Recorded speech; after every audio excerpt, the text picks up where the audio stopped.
Bonjour, aujourd'hui je suis avec Rémi Raher qui a créé le site de droit JurisWin et qui a publié Chronique d'un étudiant en droit. Et on va essayer de relever le défi de vous donner les bases de la méthode de droit en 2 minutes à peu près. Alors Rémi, en tant que prof et ancien étudiant, voilà, quels sont les conseils pour la méthode? Alors les deux principaux exercices qu'on a en L1 de droit, ce sont la dissertation juridique et le commentaire de texte. Ouais.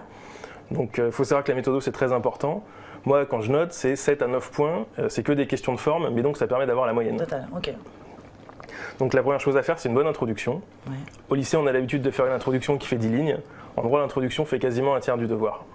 Okay. Cette introduction commence par une accroche qu'il faut bien lier au reste. L'erreur à ne pas faire, c'est de mettre une citation, de sauter une ligne et de passer à la suite. Il faut expliquer pourquoi cette citation sert à la dissertation. Il y a une cohérence. Okay. Voilà. Et elle sert ensuite donc à présenter le sujet, à en exposer les enjeux et à présenter le plan. Okay. C'est une introduction, ça se résume comme ça. Mais pour autant, ça fait un tiers du devoir. Okay. Et ensuite, le plan en tant que tel, c'est un plan qui se fait toujours en 2 parties et 2 sous-parties, et non pas en 3 parties, comme on a l'habitude de le faire au lycée. Le plan est apparent, donc grand 1, grand A, grand B, grand 2, grand A, grand B, et on s'arrête là. Pas de conclusion. Que les 2 parties, c'est pas oui, non. Les 2 parties, c'est plutôt oui, mais, non, mais. C'est-à-dire que c'est jamais complètement binaire, c'est une discussion. Il faut retenir qu'une dissertation, c'est une démonstration, et qu'un commentaire, c'est une explication. Ok, et pas de conclusion. Et pas de conclusion, puisque si on a déjà tout dit dans son devoir, on n'a pas besoin de le répéter.